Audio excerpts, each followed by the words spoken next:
Welcome back. I finally got a chance to switch my opening as playing with the white pieces. I played e4 in the rapid game you're about to watch. I'm not going to tell you how it turned out, but I can tell you that I was nervous. Wasn't sure what was going to happen. I faced what looks like the Pirk defense, but I think it's pronounced Pertz or something like that. Feel free to take a look. Let's go.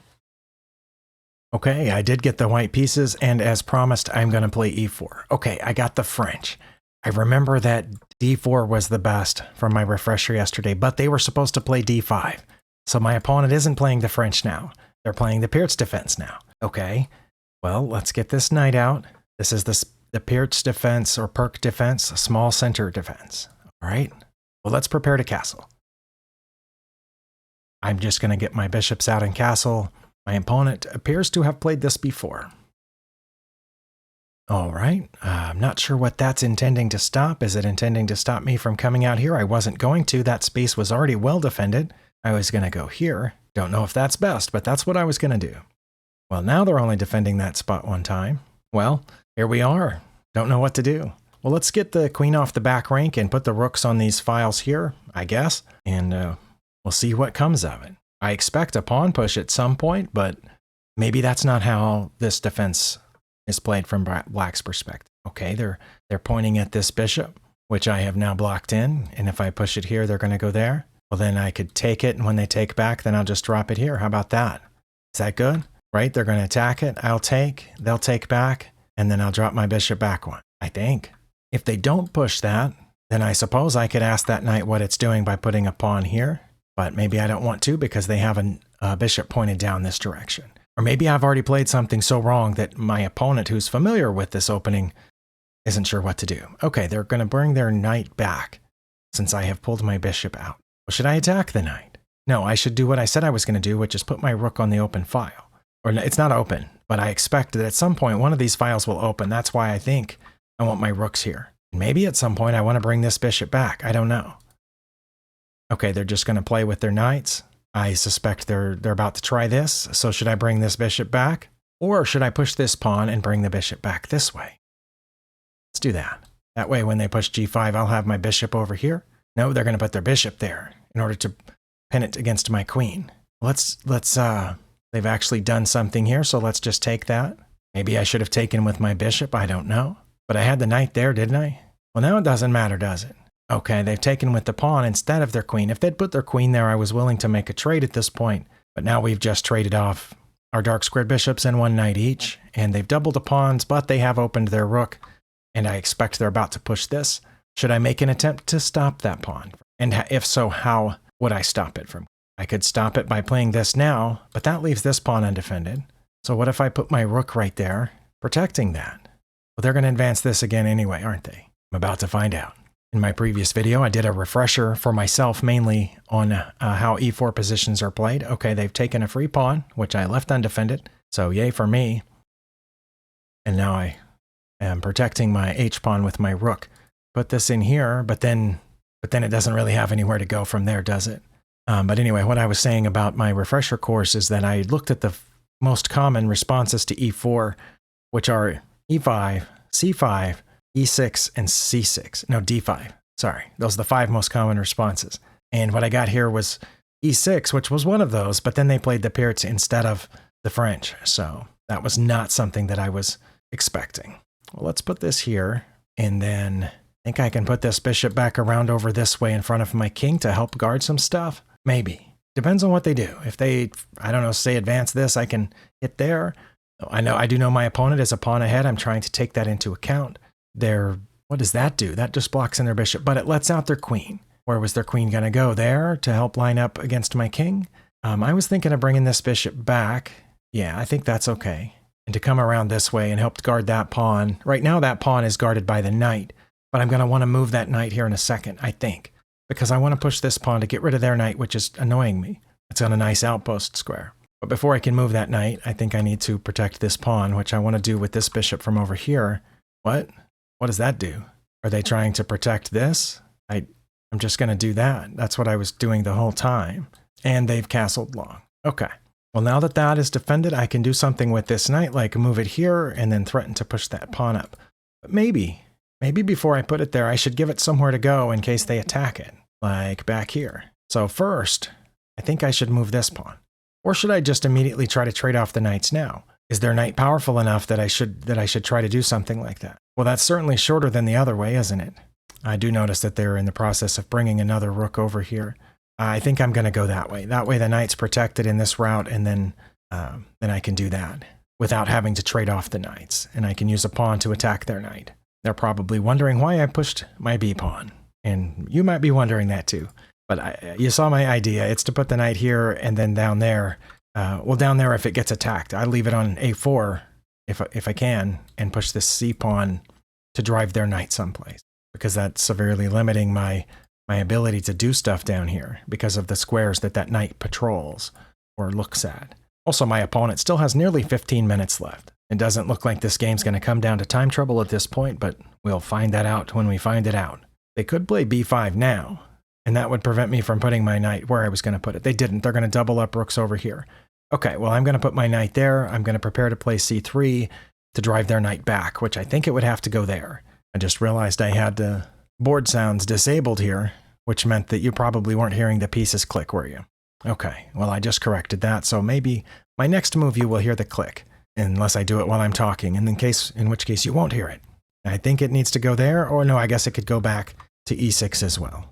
I'm not worried about their rooks coming down the h-file just yet, because that pawn is defended twice, although yes, I do see this as a possibility here in just a second, so they might do that first, and then this pawn won't be a concern at that point. I assume my opponent currently is calculating whether or not they can start this attack or whether or not they need to worry about this. They're thinking if they do this or there, if they play the knight to b5 or to e6, then what am I going to do as a follow-up to that? I also need to be thinking about what I'm going to do as a follow-up. For example, if they play to b5 and I push my pawn to c4, they can just bring the knight back. And then I wasted time here because that pawn's not doing anything on c4. So I definitely don't want to move that back, but I do need to be thinking about what I'm going to do at that point. Am I starting an attack on their king side? If so, I need to plan that out. This knight can't go forward anywhere anymore, so it's going to have to come back, and then I'm going to have to push my a pawn, which I think they can defend against by pushing their a pawn. So it's going to get a little tense at that moment. Also, I realized once their knight gets to b5, they're going to be hitting this pawn, so either my queen or my knight will need to stay there defending it. Okay, well now my opponent is taking their time. They were not at first. All those first 15 moves or so were made within seconds, but now they're definitely putting some thought into it. Okay, they chose e6, which is probably best. I don't think it can be attacked again from there. Do you suppose it would be silly to play queen here now? Not only would that be adding an extra pressure across this third rank, but it would be pointed down there, which is a free pawn and hits their king. And if they went to block this way, I suppose I could sacrifice the knight at that point. I am going to play here, still defending this pawn from their queen, which wouldn't go there anyway because my king is defending that pawn. And again, adding some pressure across the third rank while also pointing at a7. Looks like, I mean, that's defended twice. That's defended twice. That's defended twice. But as you saw, the rook is doing some of those things twice. The rook is defending both of those. And the queen is doing 2, 3 things here. 4, really. So it's hard to say if my defense is as solid as I feel like it is. I'm pretty sure I don't want to move this pawn, my f pawn, because then my rook's stuck in there. And, I mean, it's kind of stuck in there anyway, but, oh, why didn't I do that a few moves ago? My bishop would have been guarding it. It would have driven their queen somewhere. I don't know where. Probably here when that pawn wasn't defended. Oh, no, not if the rook's here. The bishop's not defending that pawn, is it? But yeah, I don't want to play the f pawn because that blocks the rook in. But I might want to put my rook on f3 and see where the queen goes at that point. Actually, it probably is a good idea for me to have their queen here because that means they're not pushing their f pawn and breaking all this open. I assume by this point they've seen that I'm aiming at f7, a7, I apologize, and they're probably trying to figure out no, they're going to protect it with the king. Okay, well then, I think it's time to bring this knight back and start pushing my a pawn. So let's just do that, and I will go with the a pawn. That's not an impulsive move. That's what I've been talking about for several moves here. I didn't need to spend a lot of time on it because, again, I've calculated about as far as I can calculate over here as far as each piece being protected a couple times. At least, looks like each piece is protected at least twice over here. Except, yeah, even the rook is protected twice. Bishop's protected twice. Pawn's protected twice. That pawn's protected twice. This pawn's protected. Everything over here is protected twice. So they're going to have to lose some material coming in here. Okay. That looks like it's aiming for the... Okay, no, they're hitting this pawn. So now they have 3 attackers on that pawn. And I only have 2 defenders. And they could trade for one of the defenders. But then I would have another defender on the pawn. What if I pinned the knight? They're just going to move their queen, right? I assume they're just going to move their queen since their knight is well in there. This isn't to attack the knight. This is to pin the knight to the queen. But they could just move the queen. And I'm still too slow starting my attack here on their queen side. Don't know anything about Bill Doc 65 other than it's probably somebody named Bill who may or may not be a doctor. Usually when people put 2 digits at the end of their username, that's the year they were born. And from the tiny little thumbnail there, it is, I guess, probable that that person was born in 1965, which would make them a few years older than me. So I can't blame my advanced age if I lose this game. But if Bill is a doctor, hopefully he's not currently doctoring things. I just realized what they might be thinking is if they take here, I wouldn't take their queen immediately because they would take my queen. That's probably what my opponent Bill is thinking about. But I think if they did that... Oh yeah, they did move their queen. Okay. It's kind of what I thought they would do. Now they could trade for the bishop, and then that pawn would still be protected twice across here. And it would be protected 3 times once I put my king there. So I'm going to push my A pawn. And again, they might be thinking about this since my rook's not defending that pawn anymore. Now that pawn's only defended once. They might be thinking about a bishop sacrifice at this point, because that would completely open my H file. Another question is, should I try to run my king at this point? But maybe not, because that knight's guarding E2. Okay, they've come down in here. Now they're definitely thinking about something like this, which would end with their rook here, and then their rook and their knight pointed at my bishop. So I need to put my rook back then. I think so. Let's do that. And that way, if they take, I'll have a defender here. That doesn't make a lot of sense to me. I don't know. I don't know if I should start running my king now, or is it too late? Or we could just do this here. Oh no, I don't want one of those pawns in there. They want me to take that knight. Oh my. I fell for that, didn't I? That was a completely wasted move. Yeah, if I took that, it didn't matter which pawn went in there, but probably this one. And then I would get pawn forked. Yeah, I just wasted a move there. That's okay. Ever since they've got their rooks lined up on the H file, I've been pretty sure I was just defending and did not have an attack of my own. I feel like I'm about 3 or 4 moves behind on my attack there on the A file, which is not even an attack yet. It's just a slightly advanced pawn. But I have become accustomed to losing recently. Let's see, if I take here, they check. I take it. That's mate. So what if I take here? And same thing. If they take that with the rook and I take with the pawn, then that's mate. Not quite. I would move one, and then that would be mate. I think. No, because my bishop's still guarding the square. They're going to have to sacrifice the knight first. They're going to do that. Yeah, it's mate in 2, isn't it? Right? As I take that, they come here. Not necessarily. We'll find out in a second. I'm about to lose all my pieces, though. Like my rook. I'm about to lose my rook right now. Come on. This isn't hard. Either one of the rook or the queen over here, and I have to get out of check, and you're going to get my rook. Thank you. Let's see if they know how to checkmate. All right. Well, don't have a lot of choices there, do I? I could take that first, and then when I take back, check here. Oh, they're going to check there first. Okay. And then check here, and I go up. That's mate. Nope. I'd still move over 1. Also, my queen's guarding that square. See what they're going to do. Oh, they're going to do that? Okay. The answer is to take, and then you have a knight left. Come on. This is what my opponent did in the last game, isn't it? This is obvious. You have a whole knight here that's going to clean up all my pawns, and I can't get any of my pawns past yours. You take my queen, I have to take back, and then you start eating my pawns with your knight and bringing your king. Wow. They're probably saying on their end, man, why isn't this guy resigning?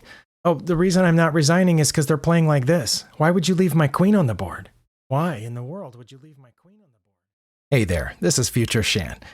It's obvious from the position on the board that I'm losing, and it's probably obvious by now that I've got pretty frustrated during this game. I did go ahead and play it out. I forced my opponent to checkmate me, but I think I said some things that probably don't demonstrate good sportsmanship, which is something that one shouldn't do. I try to be a good sport and I try to be kind. So I'm going to go ahead and skip from the part you've been watching to the analysis, And I hope you don't mind that I'm trying to set a good example, and hopefully we'll learn something during the analysis. End of interruption. I did, so let's find out how. I did it by making 7 mistakes, according to the game review, as well as a miss and a blunder. And I played that game as if I were a 1050 rated player. So, yay for me.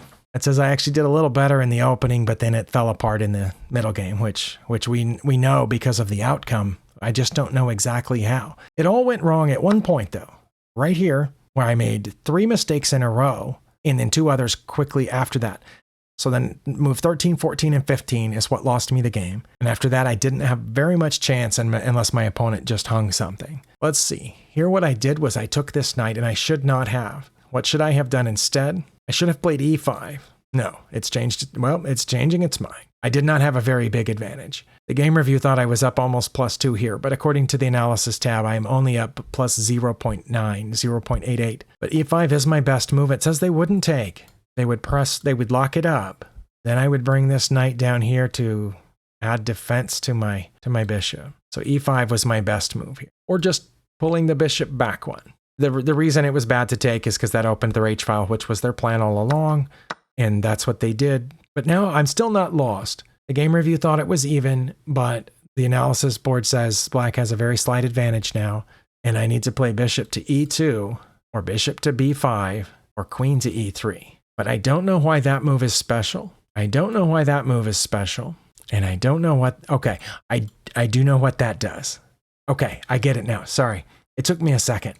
It took me seeing the queen. The reason the queen move is good is because it guards this pawn. But then I realized so do the bishop moves. They guard this pawn. This pawn is hanging. That's where my opponent went up a pawn.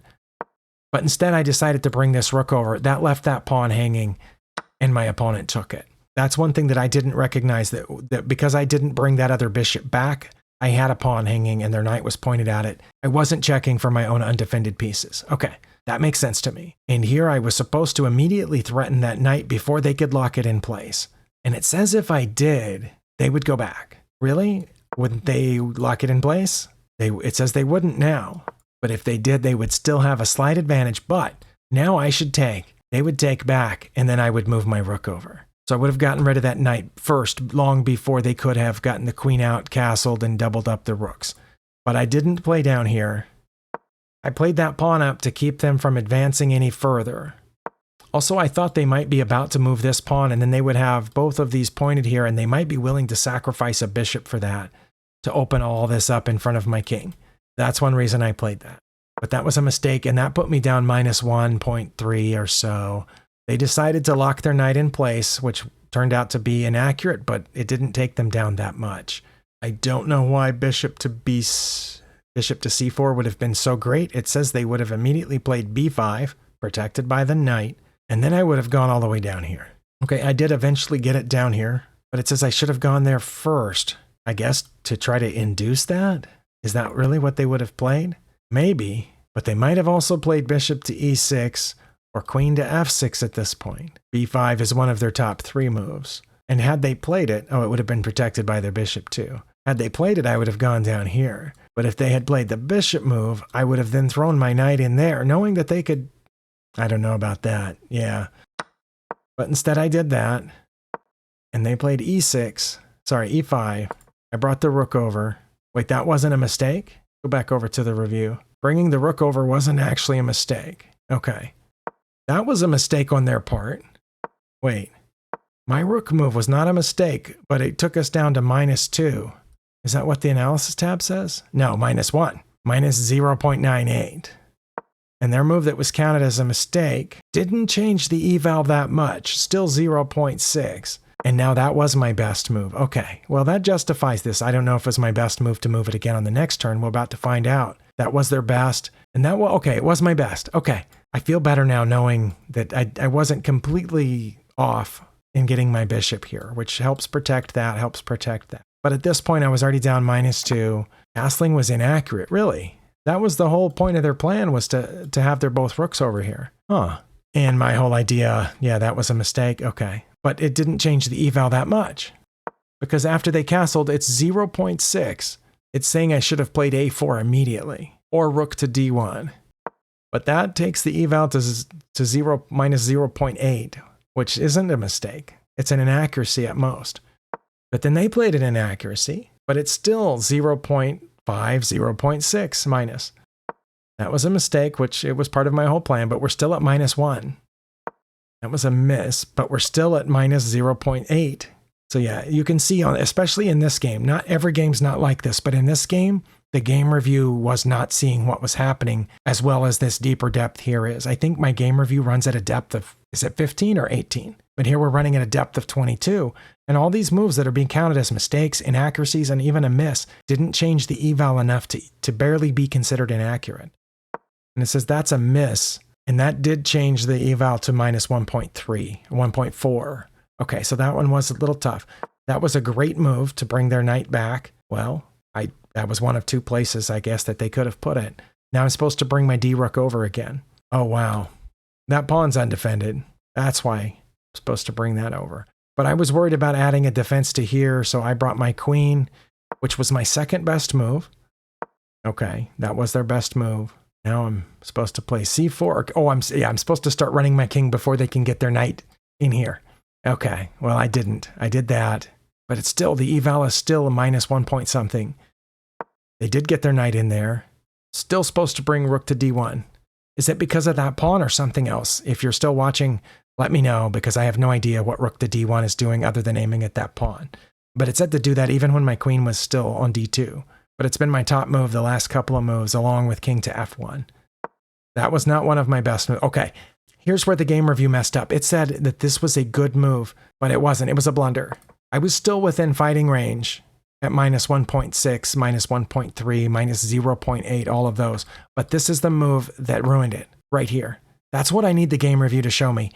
Please, chess.com. I know nobody from chess.com is watching this, but just in case. This is the part of the game review that I hate the worst, is I think I found the spots at which I lost the game, but when I look at the deeper depth on the analysis tab, it turns out to be an entirely different move. It was here. It was rook to f3 that lost me the game. I was slightly behind until this move, and now I'm way behind. And it said that was good, but that took us back to -2, from -4 something to -2. And I should have put the rook back, but I didn't. That was a blunder.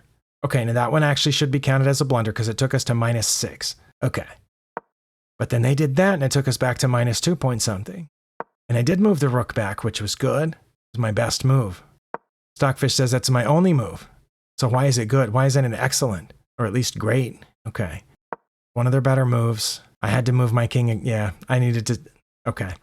There's no need to go on here. We know what happened. Thank you for watching. This was my first foray with e4 in a long time in a rapid game. I have fiddled around in different openings in Blitz, in Bullet, stuff like that, just for the fun of it. But it's been a long time since I've played it in a time control like this, trying to play seriously. But my opponent did very well. Bill Duck 65. Good game. We'll see you next time.